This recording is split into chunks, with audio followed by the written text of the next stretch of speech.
I was just reflecting how strange life is, that given where I'm coming from, how do I get to be standing in a little Shakespearean type of theater in The Hague talking to a bunch of Dutch people? It's really, and there are so many improbable things that happen that show you that it is possible to make change in any circumstance. And I'll give you some examples from my life and what I'm doing today that shows why one needs to be able to take risks, why one needs to have courage, because without it, we will be in a problem that becomes so intractable that we cannot get out of it.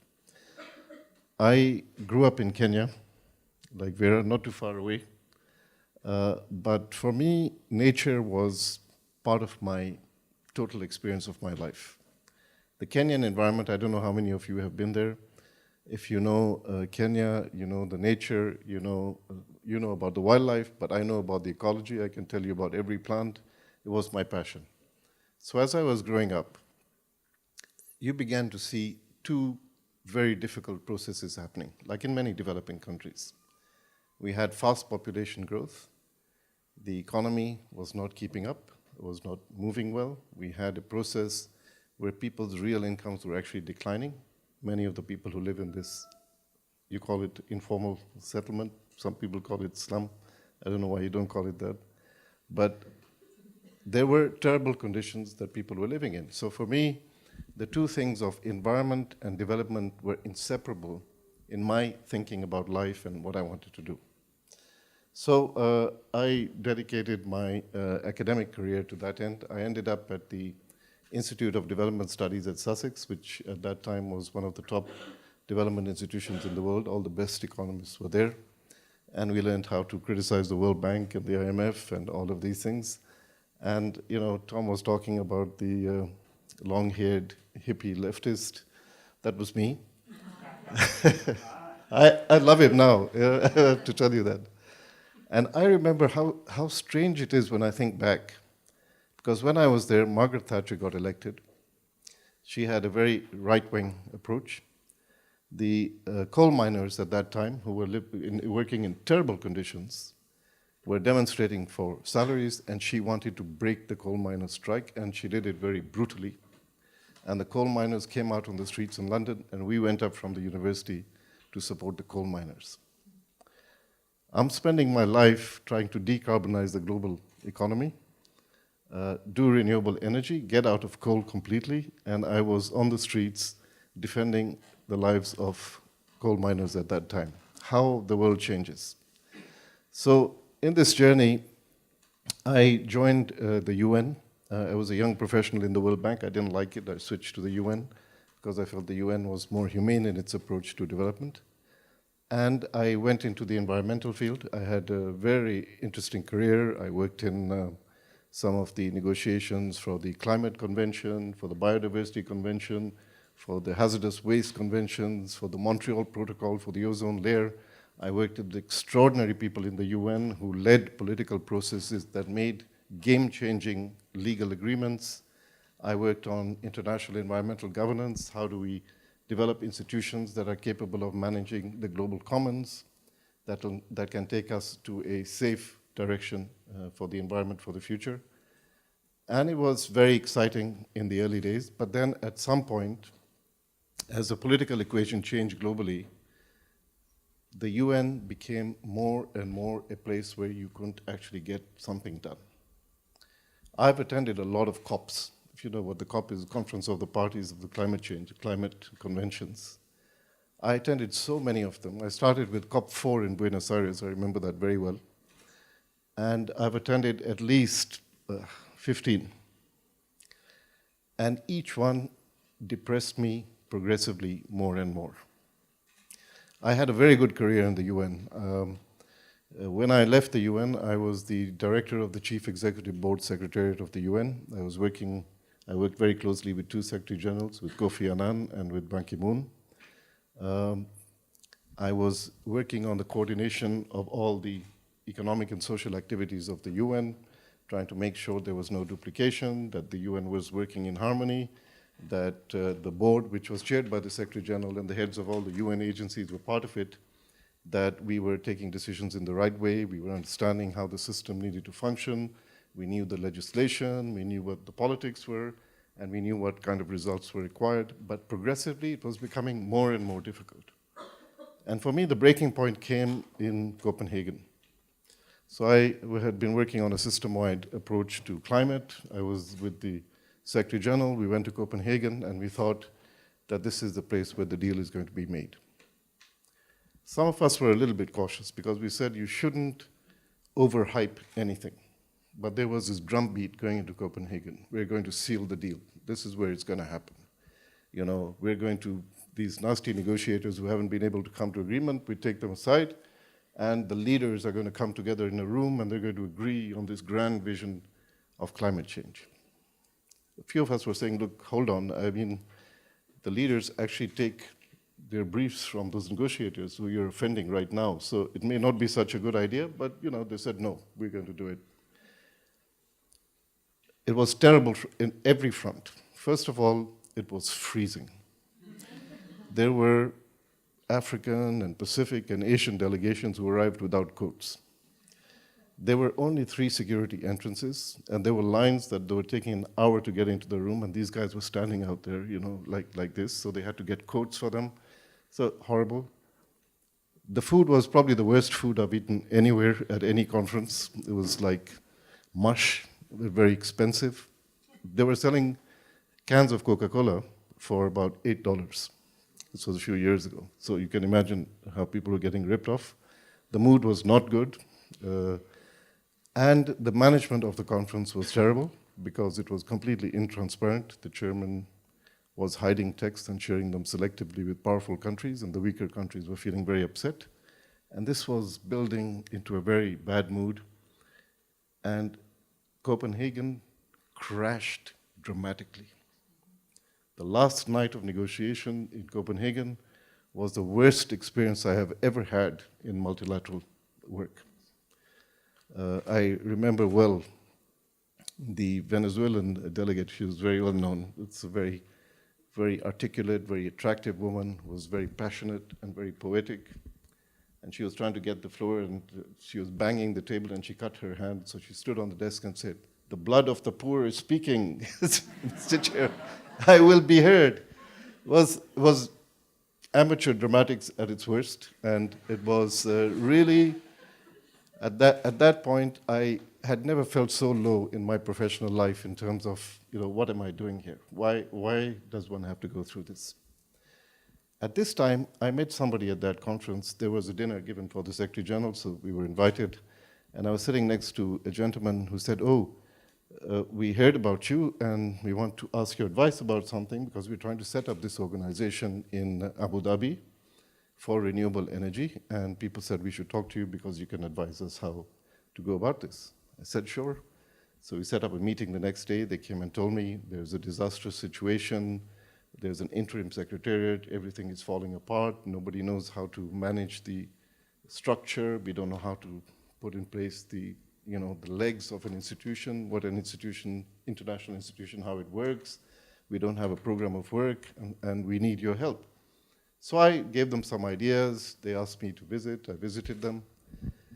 And I went back to New York, and I've been living in New York a long time. I'm more or less a New Yorker, although I was born in Kenya. And people started coming to me and saying, look, have you thought about doing this instead of what you're doing? So I thought, that's a great idea. I have a permanent job in the UN in a very prominent position with an excellent career track. I could be at the top of this organization in a few years. I'm living in New York City. It's a great city. My family is here. So I should leave this job, go to a failing institution in a country I've never been to in the Middle East, and leave my career behind and do something that everybody thinks is going to be a disaster. Thank you. But then more people came, and finally, somebody who I admire very much came to visit me in New York from Germany. He's a former German minister called Klaus Stopfer. I don't know if any of you remember him. He was a very famous environment minister. He was head of UNEP at one time. He was like a mentor to me in the early days. So he took me out for dinner, and we had a long discussion, and he said, you know, this is really an opportunity. This can be made into something. You can be the person to do it. So at the end of the dinner, I said to him, Klaus, I realized that you're really serious about this. He said, yes, but why do you say that? I said, this is the first time in all the years I've known you, you actually paid for dinner. So this is serious. He said, yes, yes, and I will help you, I will support you, and I will convene the first consultation on the program and so on. And I thought about it, and I talked to my family. They were not very keen, frankly. But I decided, let me go and try it. I mean, I take leave from the UN for a couple of years. I'll try and see what we can do there, and I'll take a risk. That was 8 years ago. Our organization today is a vibrant organization that's grown from a membership of around 60 countries that started to about 183 engaged, 160 who have formally ratified membership in an 8-year period. It's been the fastest growing treaty-based international organization since the Second World War. And it is now, at its last General Assembly, which is my last, we had 125 ministers, 6 heads of state. We had 1,500 participants. We had CEOs from 8 of the top renewable energy companies in the world, all sitting together with civil society, with industry associations, talking about how we're going to change the future of energy. From where we started, I came there were half a dozen people there. We now have 250 staff in 3 offices worldwide. And all of this has happened because we designed an institution that looks at the future, that doesn't use the methodologies of the past. We don't sit in dark conference rooms at midnight smoking and trying to figure out a text that nobody else will read ever again. We actually look at real things. We look at the metrics of what's happening. We look at the technology.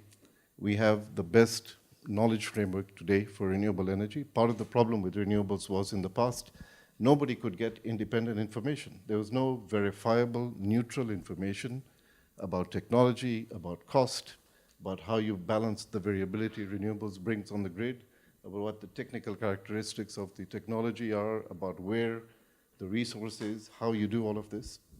We've created in those 8 years a knowledge framework that looks at resource potential.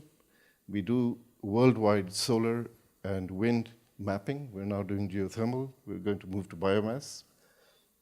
We have a very good idea using all the world's databases which we brought together about where resource potential is. We have been doing the work on the innovation in technology, tracing how technology has developed. Dolph Gillen is the director of our Innovation and Technology Center. We've established probably the definitive database on the cost of technology. In the last 7 years, the cost of solar PV has fallen by 73%, onshore wind by 23%. Our costing analysis shows that by the early 2020s, renewables will be the choice for power generation worldwide, the cheapest choice. So the situation now is that for the last 6 years in a row, new power capacity addition to the global power system, the majority has been renewables. Last year was 70%. With the cost declines, with increasing investment, we are now in a position where we've gone from about 7% renewables in the global power system to over 25% today. The rate of growth and the trajectory of growth, which we have been predicting, was something that every conventional energy agency got wrong systematically year after year. In fact, we began to ask questions whether they were working for governments or they were working for industry, but that's another issue. So we're at a point today where we know that 2/3 of carbon emissions, if we're going to deal with climate change, 2/3 of carbon emissions come from the use, distribution, production of energy. The quickest way we can do mitigation now is by decarbonizing the energy sector. We did a study for the G20 countries a couple of years ago, which we update every year now, the Global Energy Transformation Roadmap. which shows that 90% of the decarbonization we need to achieve the Paris targets by 2050 will come from renewable energy and energy efficiency. So this has become a project of central importance to the international community, but it also presents a huge opportunity because renewables bring with them a positive macroeconomic case. We can show that for the first time we can achieve global environmental objectives while increasing our incomes, growing our economies, and achieving prosperity. It's a remarkable moment. That's why we see a renewables revolution today, because there is a business case for renewables that's stronger and stronger. So as we got to this point, it took 7 years, and about a year ago, I realized that I could finally do the one thing that I had always wanted to do, which was look at the geopolitical implications of what's happening and what does it mean for the world. This is very difficult in many intergovernmental settings. When I was in the UN, nobody would dare to take an initiative like that, but here I had a trust relationship with my energy ministers. They're not like foreign ministers, they're cool people. They're not always suspecting you're trying to pull one over their eye, So we commissioned a group of people led by a former president of Iceland, but former environment ministers, energy ministers, foreign ministers. We had people from industry, we had people from fossil fuel industry, we had people from gas companies, oil companies, renewables companies around the table. I had a group of analysts that were helping us with the research. We had a series of interactions with different actors in the energy field to look at what is going to happen in terms of what the geopolitics of all of this is going to be. I had got fed up going to meetings of the Atlantic Council or of various think tanks about geopolitics, which was all about oil and gas. We've lived through a period when the geopolitics of fossil fuels has created some of the worst conflicts in the world. If you think about it, geographically located scarce natural resources that are in the hands of a few people become economic and political weapons very easily. If you think back to 1973 when we had the oil crisis after the Arab-Israeli war, what happened with energy at that time? It brought the global economy to a crashing halt. It affected people's lives everywhere. Today, one of the biggest discussions we have in NATO and in the Dutch parliament tonight, I think, is Nord Stream 2, a gas pipeline. So those are the geopolitics of the past system. What happens when we move to a situation where a technology that is available anywhere in the world, a resource that's available anywhere in the world, becomes plentiful, becomes available, the technology allows you to take advantage of it.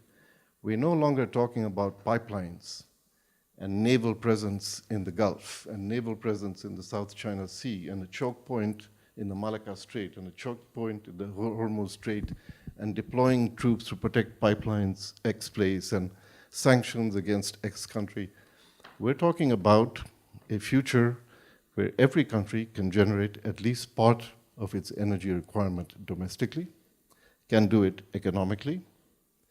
The way technology is evolving is that this is going to be a game changer in the coming years. We're going to see the introduction of digitalization and decentralization of energy, moving away from centralized generation, having more distributed systems, managed by intelligent systems, machine learning, artificial intelligence, blockchain trading of electricity on grids, the introduction of smart grids, the Internet of Electricity, the Internet of Things. All of this is coming faster than you can imagine. And add to that things like electric mobility. We're at the tipping point for electric mobility. One of these right-wing magazines, The Economist, which constantly tries to trivialize what's happening with the energy transition, had to have a headline in its last issue saying the imminent death of the internal combustion engine. What happens when we move to electric mobility? Simpler cars, simpler components, much lower cost of ownership over the lifetime of the vehicle, very efficient, and environmentally sustainable if fueled with renewable electricity, which is now becoming available in more and more places. This begins to change everything with manufacturing and industry. How many trillions of dollars are invested in oil and gas, vehicles? How many millions of people are working in these industries? What happens when they start to change fast? So the whole point of this geopolitics discussion was that we are living at a time of fast and disruptive change. This change can be for the better. This change will change the relationship between states. But if we don't take actions today to understand what it is and what the social implications and economic implications are, the disruption that can come from this change can be extremely dangerous also. So it's a wake-up call that we need to look at the transition in a new way, and the report that we have tabled just in the last few weeks has sparked a discussion about this that is now raging around everywhere.